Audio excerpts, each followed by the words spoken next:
Welcome to our channel. నేను మీ తేజ. ప్రస్తుతం మనతో పాటు సీనియర్ జర్నలిస్ట్ తాము బాలాజీ గారు. నమస్తే సార్. నమస్తే. సో పవన్ కళ్యాణ్ గారికి చాలా దగ్గరైన వ్యక్తి.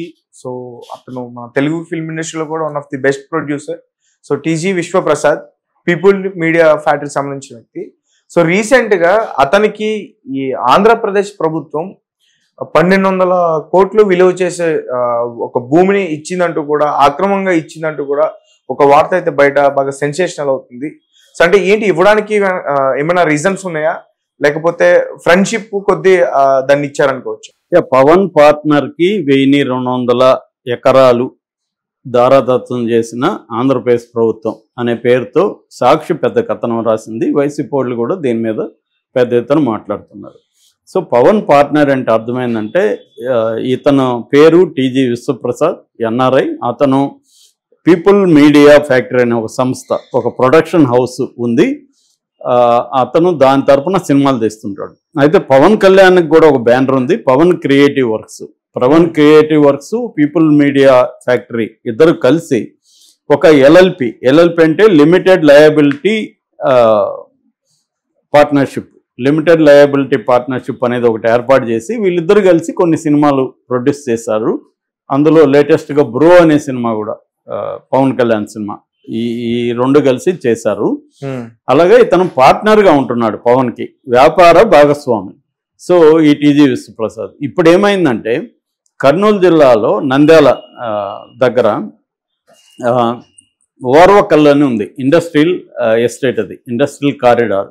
అంటే దాదాపు 9,000 కోట్ల విలువ చేసే ఇండస్ట్రియల్ కారిడార్ని అక్కడ పెట్టారు.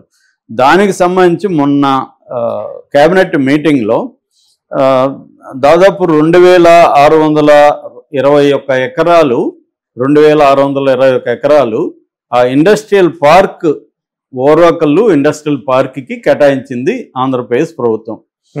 సో ఆ ఇండస్ట్రియల్ పార్క్ పక్కనే ఆనుకొని ఉన్న దానిలో మొబిలిటీ పార్క్ అని ఒక ఈ మొబిలిటీ పార్క్ కోసం విశ్వప్రసాద్ కంపెనీకి 1,200 ఎకరాలు కేటాయించింది. విశ్వప్రసాద్ ఏంటంటే పీపుల్ టెక్ ఎంటర్ప్రైజెస్ అనేది ఇంకొక సంస్థ ఉంది. విశ్వప్రసాద్కి చాలా కంపెనీలు ఉన్నాయి, నాట్ ఓన్లీ ప్రొడక్షన్ హౌస్. విశ్వప్రసాద్కి ఏవో ఉన్నాయి, పీపుల్స్ మీడియా ఫ్యాక్టరీ అది ఎట్లాగో సినిమాలు ప్రొడ్యూస్ చేస్తుంది. అది కాకుండా పీపుల్ టెక్నాలజీ సాఫ్ట్వేర్ ఇండస్ట్రీకి సంబంధించింది. పీపుల్ స్క్రీన్స్ అనే ఒక సంస్థ ఉంది. పిఎంఎఫ్ టూర్స్ అండ్ ట్రావెల్స్ అని ఇంకొక సంస్థ ఉంది. పీటీజీ వెంచర్స్ అని రియల్ ఎస్టేట్ ఉంది. అట్లాగే విజోన్ హాస్పిటల్స్ అనే హాస్పిటల్ సంస్థ. ఇన్ని రకాల సంస్థలు విశ్వప్రసాద్కి ఉన్నాయన్నమాట. సో ఈ విశ్వప్రసాద్ పీపుల్ టెక్ ఎంటర్ప్రైజెస్ అనే ఒక సంస్థ ద్వారా ఇక్కడ ఈ మొబిలిటీ వెహికల్ మ్యానుఫ్యాక్చరింగ్ కోసం అప్లై చేసుకున్నాడు. అప్లై చేసుకుంటే ఆంధ్రప్రదేశ్ ప్రభుత్వం మొబిలిటీ పార్క్ అనే పేరుతో అతనికి 1,200 ఎకరాలు ఇచ్చింది. ఇక్కడ ఆయన ఏం చేస్తాడంటే ఎలక్ట్రికల్ స్కూటర్స్ తయారు చేసే కార్యక్రమం చేయబోతున్నాడు. ఇప్పుడు దీనికి సంబంధించి 1,200 ఎకరాలు అతనికి అతి తక్కువకి, ఒక ఎకరా 15 లక్షల నుంచి 16 లక్షల రేట్లు చొప్పున ఇచ్చింది గవర్నమెంట్. మామూలుగా అక్కడ ఆల్రెడీ ఎకరా ₹1,00,00,000 వరకు వెళ్తుంది. మొన్ననే ఏపీఐఐసి అంటే ఏపీ ఇండస్ట్రియల్ ఇన్ఫ్రాస్ట్రక్చర్ కార్పొరేషన్ సంస్థ అక్కడ వేరే వాళ్ళకి ల్యాండ్ ఒక ఎకరాన్ని 70-80 లక్షలకు అమ్మింది రీసెంట్గా. ప్రైవేట్ది అయితే కోటి పైన చేస్తుంది ఎకరా. అంటే ఇప్పుడు అది 1,200 కోట్ల విలువ చేసే దాన్ని తక్కువకి ఇచ్చేశారు అనేది ప్రధాన ఆరోపణ. ఎకరానికి 1,00,000కే ఇచ్చేశారు. ఎకరానికి 1,00,000 కాదు, వీళ్ళు చెప్పేది ఏంటంటే 15 లక్షలు అలాగే ఇచ్చేశారు, ₹1,00,00,000. అంటే దాదాపు 85 లక్షలు ఒక ఎకరంలో అతనికి మిగులుతుంది. అది కొద్దిగా డెవలప్ అయినాక 5-6 కోట్లకు కూడా పలుకుతుంది ఎకరా. అంటే వీళ్ళు చెప్పేది ఏంటంటే దాదాపు 5,000 కోట్ల వర్త్ ఉండే ల్యాండ్ని అతనికి తక్కువ కట్టబెట్టారు అనేది ప్రధానంగా వీళ్ళు చెప్తున్నారు. ఓకే, దీన్ని శాంక్షన్ చేసింది ఎవరు అంటే ఏపీఈడిబి అంటే ఆంధ్రప్రదేశ్ ఎకనామిక్ డెవలప్మెంట్ బోర్డు దీన్ని చూస్తుందన్నమాట. ఈ బోర్డు ఇతనికి అప్పగించింది, కేబినెట్ ఓకే చేసింది. ఇతనికి అసలు ఏ రకంగా కూడా వీళ్ళ కంపెనీకి ఈ వెహికల్స్ తయారీలో ఎక్స్పీరియన్స్ కానీ ఏమీ లేదు. ఇప్పటి వరకు. మరి ఏది చూసి అతనికి కట్టబెట్టారు? ఎవడన్నా ఇప్పుడు నేను వచ్చి స్కూటర్ల కంపెనీ పెడతానంటే నీకున్న అనుభవం ఏంటనేది అడుగుతారు ఎవరైనా. నీకన్నా ఉండాలా, నువ్వు టైఅప్ అయ్యే పార్ట్నర్ కన్నా ఉండాలి. సో ఇతను ఇప్పటి వరకు ఎవరితో టైఅప్ కాలేదు, కానీ ట్రై చేస్తున్నాడు. కొరియన్తో, తర్వాత తైవాను, చైనా కంపెనీలతో టైఅప్ అవ్వడానికి ట్రై చేస్తున్నాడు, కానీ టైఅప్ అవ్వలేదు. ఇతనికి ఏ రకమైన ఈ కంపెనీకి ఇతనికి సంబంధించిన పీపుల్ టెక్ ఎంటర్ప్రైజెస్ ఏదైతే ఉందో ఆ కంపెనీకి స్కూటర్ల తయారీకి ఎటువంటి సంబంధం లేదు, అనుభవం లేదు. ఇతనికి ఎలా కట్టబెట్టారు అంటే కేవలం పవన్ కళ్యాణ్ పార్ట్నర్ కాబట్టి, పవన్ కళ్యాణ్ బినామీగా అతను వ్యవహరిస్తున్నాడు కాబట్టి అతను కట్టబెట్టారు. అతను గతంలో కూడా కర్నూలు జిల్లా ఆదోనిలో ఎమ్మెల్యేగా జనసేన నుంచి పోటీ చేయాలని ట్రై చేశాడు, కానీ దాన్ని పొత్తుల్లో భాగంగా బీజేపీ కేటాయించడంతో ఇతను కంటెస్ట్ చేయలేదు. అట్లాగే జనసేనకు కూడా ఇతను పార్టీ ఫండ్ కూడా ఇస్తుంటాడు. కాబట్టి తన బిజినెస్ పార్ట్నర్ అయిన విశ్వప్రసాద్కి పవన్ కళ్యాణ్ దగ్గరుండి ఈ 1200 ఎకరాలు ఇప్పించాడు అనేది వైసీపీ చేస్తున్న ఆరోపణ. ఇందులో నిజం ఉందా లేదా మనకు తెలియదు. చెప్పాల్సింది ఎవరంటే గవర్నమెంటే చెప్పాలి. చంద్రబాబు ప్రభుత్వం డైరెక్ట్గా పవన్ కళ్యాణ్ మీద ఆరోపణలు వచ్చాయి కాబట్టి పవన్ కళ్యాణ్ సమాధానం చెప్పాల్సింది. ఎందుకంటే పవన్ కళ్యాణ్ వైసీపీ అవినీతికి వ్యతిరేకంగా చాలా పెద్ద ఎత్తున పోరాటాలు అనేక సార్లు చేశాడు కాబట్టి తన మీద ఇప్పుడు ఒక ఆరోపణ వచ్చినప్పుడు పవన్ కళ్యాణ్ చెప్పాల్సి ఉంటుంది. సో అదైతే ఇప్పటి వరకు పవన్ కళ్యాణ్ చెప్పలేదు. ఈరోజు రేపు ఏమన్నా పవన్ కళ్యాణ్ కానీ లేకపోతే ఈ విశ్వప్రసాద్ కానీ వీళ్ళు ఏమన్నా మాట్లాడతారా, లేదా గవర్నమెంట్ తరఫున ఎవరైనా మాట్లాడతారా, ఇది ఇవ్వడం కరెక్టే అని చెప్తారా అనేది చూడాలి. అంటే మామూలుగా ఏం జరుగుతుందంటే ఇండియన్ కాంటెక్స్లో ప్రభుత్వాలు తమకి అనుకూలమైన వ్యాపారస్తులకి తక్కువ రేట్లు కట్టబెట్టడం అనేది జరుగుతుంది. అది మనం అదానీ అంబానీ చూస్తున్నాం కదా. ఆల్రెడీ 2 గుజరాత్ వాళ్ళు దేశాన్ని ఇంకొక 2 గుజరాత్ వాళ్ళకి అమ్మేస్తున్నారు అని ఎప్పటి నుంచో చెప్తున్నారు. అదానీ ఆస్తులు ఒకప్పుడు అదానీ ఎవడికి తెలిసేది కాదు.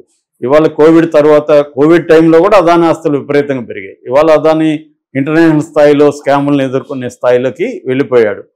ఇది అన్ని దేశాల్లో ఉంటుంది. రీసెంట్గా నేను రుచిర్ శర్మ అనే ఒక ఎకనామిస్ట్ ఫండ్ మేనేజర్ రాసిన బుక్ చదువుతున్నా. అదేంటంటే what went wrong with capitalism book title. అందులో అమెరికాలో మొత్తం కంపెనీల్లో 20% కంపెనీలు జాంబీ కంపెనీలు అని చెప్పాడు ఆయన. జాంబీ కంపెనీలు అంటే అవి నష్టాల్లోనే ఉంటాయి. ఫర్ ఎగ్జాంపుల్ వరుసగా 3 ఏళ్ల పాటు వడ్డీకి కూడా కట్టలేని పరిస్థితిలో ఉంటాయి. అంటే వాటికి వచ్చే ఇన్కమ్ వడ్డీలకు కూడా సరిపోదు, కానీ ఆ కంపెనీలు సర్వైవ్ అవుతున్నాయి. ఎందుకంటే గవర్నమెంట్ ఆ కంపెనీలకు అప్పులు ఇస్తుంది, అవి సర్వైవ్ అవుతున్నాయి అనమాట. దీన్ని జాంబీ కంపెనీలు అని ఆయన పేరు పెట్టాడు. ఇవి టోటల్ కంపెనీల్లో 20% జాంబీ కంపెనీలు అమెరికాలో ఉన్నాయి. అమెరికా ప్రభుత్వం కూడా కొన్ని కంపెనీలకు మాత్రమే ఫేవరెటిజం చేస్తుంది. వాళ్ళ క్రైసిస్లో ఉంటే బెయిల్అవుట్ ప్యాకేజెస్ కూడా ఇస్తుంది. అందుకనే అమెరికాలో ప్రొడక్షన్ కానీ మ్యానుఫ్యాక్చర్ సెక్టర్ కానీ డెవలప్ కాకపోవడానికి ఇది ఒక ప్రధాన కారణమని రుచిర్ శర్మ ఆర్గ్యూ చేస్తున్నాడు. అంటే ఇది ప్రపంచవ్యాప్తంగా ఉంది. జపాన్లో అసలు ఈ కాన్సెప్ట్ జాంబీ కంపెనీ అనే కాన్సెప్ట్ పుట్టిందే జపాన్లో 90s. సో అలాగా ఇండియాలో కూడా ఏంటంటే ఇంకొక ఎకనామిస్ట్ సౌరభ్ ముఖర్జీ కూడా దీని మీద గురూస్ ఆఫ్ కయాస్ అని ఒక బుక్ రాశాడు. అంటే పెద్ద పెద్ద కంపెనీలు ఎలాగా తమ రాజకీయ పలుకుబడిని ఉపయోగించుకొని మొత్తం వనరుల మీద తామే మోనోపలి ఎలా సాధిస్తున్నాయనేది సౌరభ్ ముఖర్జీ అనే ఎకనామిస్ట్ కూడా రాశాడు అనమాట. అంటే మన దేశంలో ఉండే 20 కంపెనీలు, టాప్ 20 కంపెనీస్ టాప్ 80% 70% సంపదని వాళ్ళ దగ్గర పెట్టుకున్నాయి. అదానీ, అంబానీ ఇలాంటి టాప్ 20 కంపెనీలే మొత్తం సంపదను పెట్టుకున్నాయి. మిగతా 20% సంపద 80% కంపెనీలు పెట్టుకున్నాయి. అంటే ఏ ప్రభుత్వం వచ్చినా అందులో తమకు అనుకూలమైన వాళ్ళని లేదా తమ బినామీగా ఉన్న వాళ్ళకి ల్యాండ్స్ కట్టుబెట్టడం, వాళ్ళకి పరిశ్రమల కోసం విపరీతంగా అన్నీ ప్రొవైడ్ చేసేయడం, ఇవన్నీ జరుగుతుంటాయి. ఇది ప్రతి ప్రభుత్వంలో మనం కానీ వైసీపీ ప్రభుత్వంలో కూడా టీడీపీ ఆరోపణలు అనేకం చూసాం మనం. ఇప్పుడు టీడీపీ ప్రభుత్వంలో కూడా జరుగుతుంది, ప్రతి ప్రభుత్వంలో జరుగుతుంది. ఎందుకంటే వాళ్ళే ఫండ్ కూడా వీళ్ళకి ఇస్తారు కంపెనీలకి. ఇప్పుడు మొన్న కూడా మనం ఎలక్ట్రల్ బాండ్స్ చూసాము, ఎవరెవరు ఇచ్చారనేది. సో ప్రతి పొలిటికల్ పార్టీకి కూడా దీంట్లో సంబంధం ఉంది. కాంగ్రెస్ బీజేపీని విమర్శిస్తుంది, కానీ కాంగ్రెస్ కూడా అలాంటి వాళ్ళు ఫండ్స్ ఇచ్చారు. కాబట్టి ఏంటంటే ఫండ్స్ ఎందుకు ఇస్తాయి పెద్ద పెద్ద కంపెనీలు? ఈ పార్టీ వల్ల తమకి ఉపయోగం ఉంటుందని. అధికారంలో ఉన్నప్పుడేమో అధికారంలో ఉండి వనరుల్ని తమకు అప్పగిస్తుంది, అధికారంలో లేని పార్టీలకు కూడా ఇస్తారు, అపోజిషన్ పార్టీలకు కూడా కంపెనీలు డబ్బులు ఇస్తారు. ఎందుకు ఇస్తారు? ఈ వీళ్ళు చేసే అక్రమాలకు వ్యతిరేకంగా పోరాటం చేయకుండా ఉండడం కోసం ఇస్తారనమాట. అంటే ఉత్తుత్తి పోరాటం చేస్తుంటారు, 2 రోజులు చేసి సైలెంట్ అయిపోతుంటారు. అంటే వాళ్ళకి ఫండ్ వచ్చేసిందని అర్థం అనమాట. ఇది ఇండియాలో బాగా జరుగుతుంది. ఈ మన ఇండియన్ కూడా ఒకప్పుడు సోషలిస్ట్ ఎకనామీ నుంచి మెల్లగా క్యాపిటలిస్ట్ ఎకనామీ వైపు ట్రావెల్ అవ్వడం మొదలుపెట్టింది 90s తర్వాత. ఈ క్రమంలో కొన్ని ప్రైవేట్ కంపెనీలు ప్రభుత్వాన్ని పొలిటికల్ పార్టీలకు అనుకూలంగా ఉండి తమ కాంట్రాక్ట్లు కావచ్చు తాము పొందడం అనేది సహజంగా జరిగేది. పవన్ కళ్యాణ్ చేసాడలేదు మనకు తెలియదు, కానీ చేసే అవకాశాలు అయితే బలంగా ఉన్నాయి. Okay sir, thank you so much.